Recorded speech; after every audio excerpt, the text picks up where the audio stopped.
മമ്മൂക്കയോടൊപ്പം ദുബായിലും അബുദാബിയിലും യാത്ര ചെയ്തിട്ടുണ്ട്.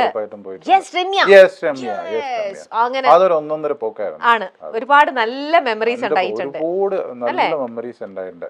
എത്ര ദിവസങ്ങൾ ഉണ്ടായിരുന്നു ആ യാത്രയൊക്കെ? 3 days. ഓക്കെ.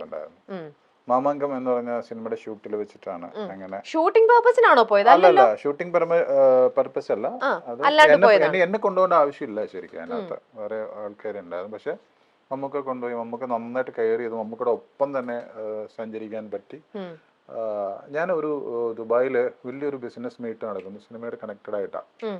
മമ്മൂക്കിനെ കാണാനായിട്ട് കുറെ അറബികളൊക്കെ വന്നിട്ടുണ്ട്. അന്ന് നമുക്ക് ഇങ്ങനെ ഒരു സോഫയാണ്, മമ്മൂക്ക ഇരിക്കുന്നുണ്ട്, ഞങ്ങൾ പുറത്തവിടെ നിൽക്കുന്നുണ്ട്. മമ്മൂക്ക എന്നെ വിളിച്ചിട്ട് ബിജു വാ ഇവിടെ ഇരിക്കുന്നു പറഞ്ഞിട്ട് മമ്മൂക്കയുടെ അടുത്തിരുത്തി ഇവരുടെ മുമ്പില്. അതൊക്കെ എനിക്ക് ഭയങ്കര പ്രൗഡായ ഒരു നിമിഷങ്ങളാണ്. പിന്നെ അന്ന് മാതൃഭൂമിയുടെ ഒരു പ്രോഗ്രാം നടക്കുന്നത്, മമ്മൂക്ക മാത്രമേ ഉള്ളൂ അതിനകത്ത്.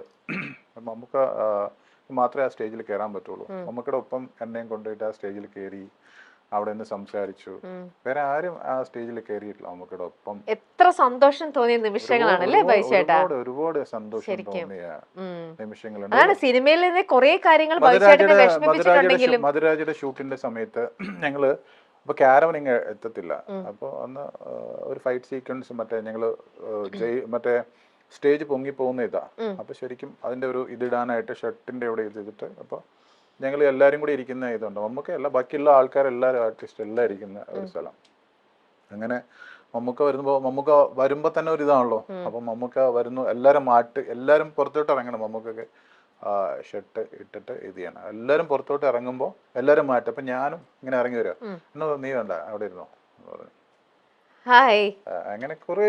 അപ്പൊ ഞാന് അതുപോലെ നമ്മുടെ കോവിഡ് ടൈമില് ആരും പുറത്തോട്ട് ഇറങ്ങത്തില്ലോ. അങ്ങനെ ഞാൻ കുറച്ച് ഫിഷൊക്കെ ഇട്ടാന്ന് മമ്മൂക്ക എടുത്ത് വന്നു. മമ്മൂക്ക ഇറങ്ങി വന്നു, എന്നോട് വഴക്ക് പറഞ്ഞു, എന്തിനാ നീ ഇതൊക്കെ ഇട്ട് വന്നേ? എന്നിട്ട് പറഞ്ഞു ഞാനായതുകൊണ്ടിട്ടാണ് പുള്ളിക്കാരൻ. അങ്ങനെ വഴക്ക് പറഞ്ഞു, എന്തിനാ ഇങ്ങനെയൊക്കെ നടക്കുന്നത് എങ്ങനെയൊക്കെ ചോദിച്ചിട്ട്. അങ്ങനെ കുറേ ഇത് അണ്ണൻ തമ്പി എന്ന് പറഞ്ഞ സിനിമ എന്റെ തിയേറ്ററിൽ അത് ഞങ്ങൾക്ക് ആദ്യമായിട്ട് റിലീസ് ചെയ്ത് കിട്ടിയ സിനിമയാണ്. അണ്ണൻ തമ്പി മുതല് ഒരു 6-7 സിനിമയ്ക്ക് ഞാൻ മമ്മൂക്കനെ ആ ടൈമിൽ വിളിക്കും. മമ്മൂക്കയുടെ ഫസ്റ്റ് ഇൻട്രോ സമയത്ത് ഞാൻ മമ്മൂക്കനെ വിളിക്കും ഫോൺ. എന്നിട്ട് ആൾക്കാർ ഭയങ്കര ഫാൻസ് അല്ലേ, ഈ ബഹളമൊക്കെ ഞാൻ കേൾപ്പിച്ചു കൊടുക്കും മമ്മൂക്കനെ.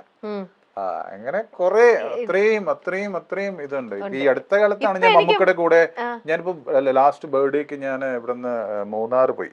അപ്പോ ആരും പോയിട്ടുള്ളൂ, മമ്മൂക്കയും ഫാമിലിയും മൂന്നാർക്ക് പോയി.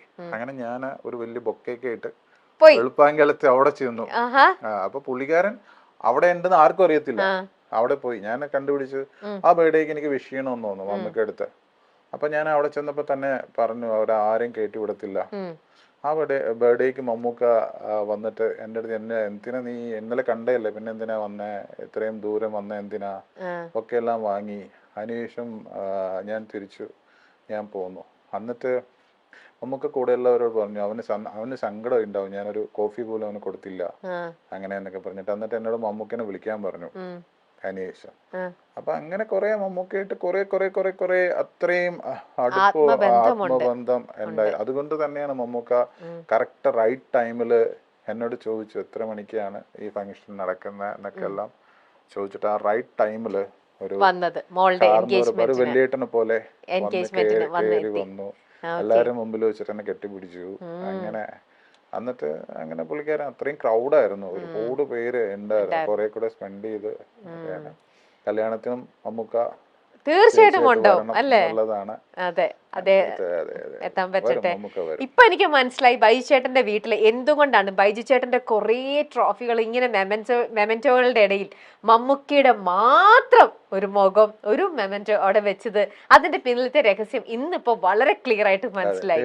ഇത്രയും ഡെപ്തിൽ അന്ന് പറഞ്ഞില്ല, പക്ഷെ ഇന്നിപ്പോൾ ആ ഡെപ്തിൽ പറഞ്ഞപ്പോഴാണ് ആ ആത്മബന്ധം, നിങ്ങളുടെ തമ്മിലുള്ള ആ ഒരു ബന്ധത്തിന്റെ ആഴം മനസ്സിലായത്. ഞാൻ പറഞ്ഞില്ലേ, ഞാൻ അന്ന് 8ാം ക്ലാസ്സിൽ പഠിക്കുന്ന സമയം മുതലേ മമ്മൂട്ടി എന്നൊക്കെ ഇപ്പോഴല്ല, അന്ന് മമ്മൂട്ടി എന്നല്ലേ പറയുള്ളൂ. അതെ. അപ്പോ